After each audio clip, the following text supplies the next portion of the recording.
Show में आपका स्वागत है। आज हमारे पास जो स्रोत हैं वो एक ऐसी कहानी बताते हैं जो किसी भी ट्रेंड डॉक्टर के होश उड़ा दें। हाँ बिल्कुल। सोचिए, एक जाने माने मनोचिकित्सक हैं जिनका पूरा करियर दशकों के वैज्ञानिक प्रशिक्षण पर बना है।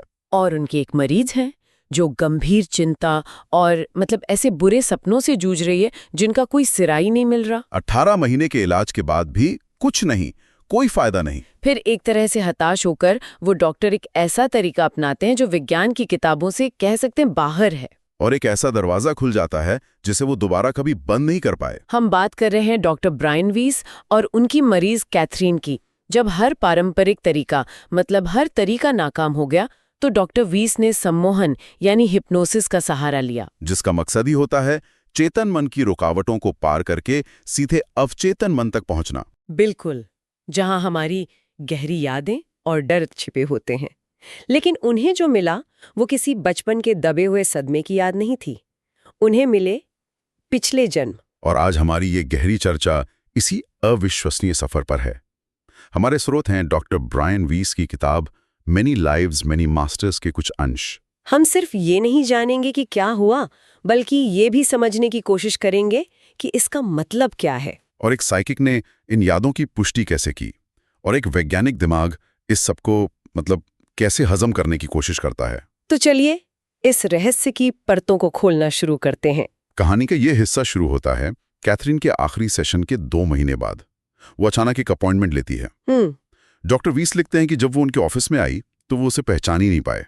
वो पुरानी डरी हुई कैथरीन थी ही नहीं। एक बिल्कुल नई इंसान। हाँ, ये एक नई औरत थी जो मुस्कुरा रही थी, खुश थी, और उसके अंदर से एक शांति झलक रही थी। और वो एक ऐसी खबर देती है जो डॉक्टर वीस को चौंका देती है। वो बताती है कि उसने आइरिस साल्समैन नाम की एक मशहूर साइकिक एस्ट्रोलॉजर से मुलाकात की, जो पूर्व जन्मों को पढ़ने के लिए जानी जाती थी। हाँ, तो डॉक्टर वीस एक पारंपरिक डॉक्टर होने के नाते थोड़ा हैरान तो हुए, लेकिन वो ये भी देख रहे थे कि कैथरीन में अब अपने अनुभवों को समझने और उनकी पुष्टि करने का आत्मविश्वास आ गया था। और यहीं पर बात बहुत दिलचस्प हो जाती है। बिल्कुल। कैथरीन ने आइरिस को अपने इलाज, डॉक्टर वीज या सम्मोहन के बारे में एक शब्द भी नहीं कहा था। एक शब्द भी नहीं। उसने सिर्फ अपनी जन्म की तारीख, समय और जगह दी, बस। और इसी जानकारी के आधार पर आइरिस ने उसका ज्योतिषीय चार्ट बनाया और अपनी क्षमताओं का इस्तेमाल करके बताना शुरू किया। सोचिए जरा, कैथरीन वहां बैठी है, उसे नहीं पता कि क्या होने वाला है। ये उसके लिए पहला ऐसा अनुभव था। और फिर आइरिस एक एक करके वही बातें बताने लगती हैं जो कैथरीन ने सम्मोहन की गहरी अवस्था में डॉक्टर वीस को बताई थी। 2 बिल्कुल अलग रास्ते, लेकिन मंजिल एक ही। यहीं पर मेरे रोंगटे खड़े हो जाते हैं।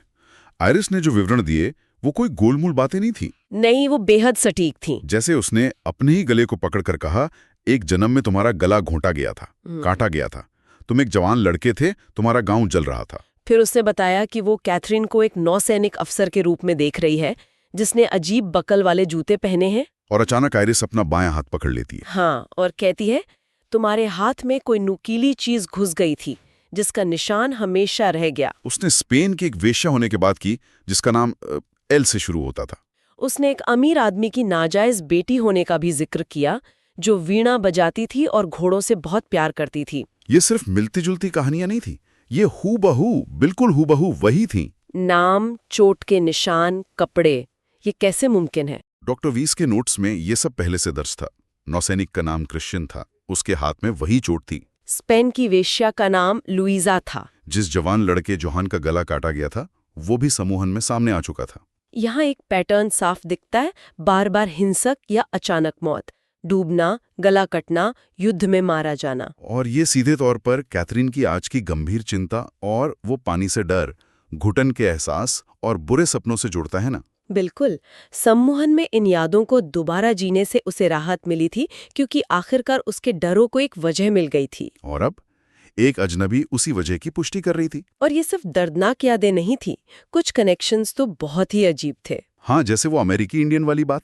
हाँ, आइरिस ने बताया कि एक जन्म में कैथरीन फ्लोरिडा में एक अमेरिकन इंडियन महिला थी जो जड़ी बूटियों से इलाज करती थी, और वो लैपिस लाजुली के नीले पत्थर के गहने पहनती थी। और मजे की बात ये कि कैथरीन को असल जिंदगी में हमेशा से नीले पत्थर, खासकर लैपिस लाजुली से एक अजीब सा लगाव था। और उसने उस दिन ऐसे कोई गहने नहीं पहने थे। नहीं, फिर भी आयरिस ने इसका जिक्र किया। इसी तरह उसका जानवरों के प्रति गहरा लगाव, खासकर घोड़ों के लिए, उस जन्म से जुड़ता था जहां वो अमीर पिता की बेटी थी। ये छोटी छोटी बातें इस कहानी को इतना असली बनाती हैं। ये सिर्फ इतिहास की कहानियां नहीं हैं, ये वो धागे हैं जो उसके आज की शख्सियत को बुन रहे थे। तो अब हमारे पास दो अलग अलग स्रोत हैं, एक मरीज सम्मोहन में और एक साइकिक। और दोनों एक ही अविश्वसनीय कहानी बता रहे हैं। एक वैज्ञानिक के तौर पर डॉक्टर वीस के लिए ये एक बहुत बड़ी दुविधा थी। हाँ, मतलब क्या करें? क्या वो अपने दशकों के प्रशिक्षण, अपनी डिग्रियां, अपनी प्रतिष्ठा सबको नजरअंदाज कर दें? या इस पहेली को सुलझाने का कोई तार्किक तरीका था? यही उनके लिए सबसे बड़ी चुनौती थी। वो इसे सिर्फ एक संयोग कह के खारिज नहीं कर सकते थे। जानकारी बहुत ज्यादा सटीक थी। तो उन्होंने एक वैज्ञानिक की तरह इसे समझने की कोशिश की। वो कहते हैं कि इसे एक नियंत्रित वैज्ञानिक प्रयोग तो नहीं कहा जा सकता। जाहिर है, क्योंकि कई चीजें उनके काबू से बाहर थीं। बिल्कुल, लेकिन वो दो मुख्य संभावनाएं सामने रखते हैं। पहली संभावना है टेलीपैथी। यानी हो सकता है कि आयरिस ने अनजाने में कैथरीन के अवचेतन मन को एक तरह से पढ़ लिया हो। क्योंकि ये सारी यादें सम्मोहन के जरिए सतह पर आ चुकी थीं, तो शायद आयरिस ने उन्हीं तरंगों को पकड़ लिया। एक मिनट, लेकिन क्या टेलीपैथी का तर्क पिछले जन्मों की बात से कम अजीब है? सही सवाल है। ये तो एक रहस्य को दूसरे रहस्य से समझाने जैसा नहीं हो गया? हाँ, क्योंकि विज्ञान की मुख्य धारा तो टेलीपैथी को भी साबित नहीं कर पाई है। आपका सवाल बिल्कुल सही है, और डॉक्टर वीस भी इस बात को समझते हैं। इसीलिए वो दूसरी संभावना भी सामने रखते हैं कि आयरिस के पास सच में अतीन्द्रिय शक्ति, मतलब असली साइकिक एबिलिटी हो सकती है। हाँ, जिससे उसने ये जानकारी सीधे हासिल की। वो कहते हैं कि चाहे तरीका कोई भी हो, टेलीपैथी हो या साइकिक एबिलिटी, नतीजा वही था कि दो अलग अलग लोगों ने अलग अलग तरीकों से एक ही जानकारी हासिल की। और ये अपने आप में एक बहुत बड़ी बात थी। तो ये दो संभावनाएं हैं, टेलीपैथी या असली साइकिक क्षमता। लेकिन ये दोनों ही बातें विज्ञान की मुख्यधारा से बाहर हैं। और शायद इसीलिए डॉक्टर वीस इस बात पर जोर देते हैं कि हमें असली और नकली के बीच फर्क करना सीखना होगा। वो आगाह करते हैं कि इस क्षेत्र में धोखेबाजी बहुत है। हाँ, उन्होंने इसका जिक्र किया है।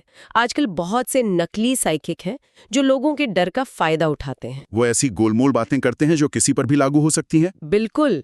डॉक्टर वीस एक उदाहरण देते हैं, जैसे कोई कहे, अगर आप प्रकृति के साथ तालमेल में नहीं है तो प्रकृति आपके साथ तालमेल में नहीं होगी। इसका कोई मतलब नहीं है, ये सिर्फ सुनने में गहरा लगता है। सही कहा। और इसी धोखेबाजी की वजह से इस पूरे विषय को गंभीरता से नहीं लिया जाता। सच्चे और प्रतिभाशाली लोगों की बात भी मतलब उस शोर में दब जाती है। बिल्कुल।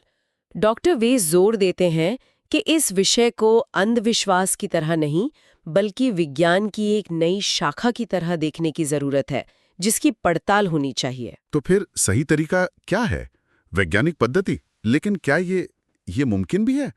आप किसी के पिछले जन्म के अनुभव को लैब में कैसे परख सकते हैं? ये कोई केमिकल रिएक्शन तो है नहीं जिसे आप बार बार दोहरा सकें। वही तो। ये एक बहुत बड़ा सवाल है, और इस क्षेत्र की सबसे बड़ी चुनौती भी। डॉक्टर वीस के मुताबिक जवाब है वैज्ञानिक पद्धति का सही इस्तेमाल। वो कैसे? वो समझाते हैं कि विज्ञान में कोई भी बात तब मानी जाती है जब आप उसे नियंत्रित परिस्थितियों में बार बार करके एक ही नतीजा पा सकें, तभी वो एक थियरी बनती है। जो यहाँ करना बहुत मुश्किल है। जाहिर है। तो रास्ता है धैर्य और सावधानी से किया गया शोध। डॉक्टर वीस वर्जीनिया विश्वविद्यालय के मनोचिकित्सक डॉक्टर इयान स्टीवेंसन जैसे गंभीर शोधकर्ताओं का उदाहरण देते हैं। ओह हाँ, उनका काम तो बहुत मशहूर है। हाँ, डॉक्टर स्टीवेंसन ने दशकों तक दुनिया भर में उन बच्चों के मामलों पर शोध किया जिन्हें अपने पिछले जन्मों की बातें याद थीं। उन्होंने हजारों मामले दर्ज किए, बच्चों के बयानों को सत्यापित करने के लिए उन जगहों पर गए, उन परिवारों से मिले जिनका जिक्र बच्चों ने किया था, और जन्म चिन्हों का मिलान उन लोगों के घावों से किया जिनके बारे में बच्चे बताते थे। ये है असली वैज्ञानिक काम। मतलब ये कि सिर्फ एक कहानी के आधार पर नहीं, बल्कि हजारों मामलों के डेटा और पैटर्न के आधार पर किसी नतीजे पर पहुंचने की कोशिश करना। सही कहा। इसके लिए गंभीर व्यवहार वैज्ञानिकों, मनोचिकित्सकों और दूसरे विशेषज्ञों की जरूरत है जो भावनाओं में बहे बिना धोखेबाजी की संभावना को खारिज करते हुए निष्पक्ष होकर इन घटनाओं का अध्ययन कर सकें। डॉक्टर वीस का मानना है कि ये मानव चेतना को समझने की दिशा में एक बहुत बड़ा कदम हो सकता है। बिल्कुल। तो आज की इस गहरी चर्चा में हमने कैथरीन की इस अविश्वसनीय कहानी को जाना, ये सिर्फ पूर्व जन्मों की एक रोमांचक कहानी नहीं है। नहीं, ये एक वैज्ञानिक के उस सफर की कहानी भी है जिसका सामना एक ऐसी हकीकत से होता है जो उसकी पूरी ट्रेनिंग और विश्वास को चुनौती देती है। हाँ, ये मामला मन के रहस्यों, चेतना की प्रकृति और इस संभावना के बारे में गहरे सवाल खड़े करता है कि हमारा अस्तित्व शायद एक ही जीवन तक सीमित नहीं है। ये दिखाता है कि कैसे अतीत की अधूरी कहानियां, अनसुलझे दर्द हमारे आज को इस तरह प्रभावित कर सकते हैं जिनकी हम कल्पना भी नहीं कर सकते। सही कहा। और हम सुनने वालों के लिए एक विचार छोड़कर जा रहे हैं। स्रोत में एक बहुत ही रहस्यमयी बात का जिक्र है। कैथरीन ने सम्मोहन में सिर्फ अपने पिछले जन्मों को ही याद नहीं किया, उसने जीवनों के बीच के स्थान से संदेश भी प्राप्त किए जो मास्टर्स नामक उन्नत आत्माओं से थे। और इन संदेशों में डॉक्टर वीस के अपने जीवन के बारे में कुछ चौंकाने वाले खुलासे थे। हाँ, उनके मृत बेटे और पिता के बारे में ऐसी बातें थीं जो सिर्फ वो ही जान सकते थे। तो सोचने वाली बात ये है कि अगर पूर्व जन्मों को याद करना पहेली का एक हिस्सा है, तो उन जन्मों के बीच के क्षणों से क्या सीखा जा सकता है? और इसका क्या मतलब है जब एक मरीज से मिली जानकारी खुद मनोचिकित्सक के लिए ही इतनी व्यक्तिगत और गहरी हो जाए? ये उस सीमा को धुंधला कर देता है जहाँ एक डॉक्टर का काम खत्म होता है और एक इंसान की अपनी आध्यात्मिक यात्रा शुरू होती है।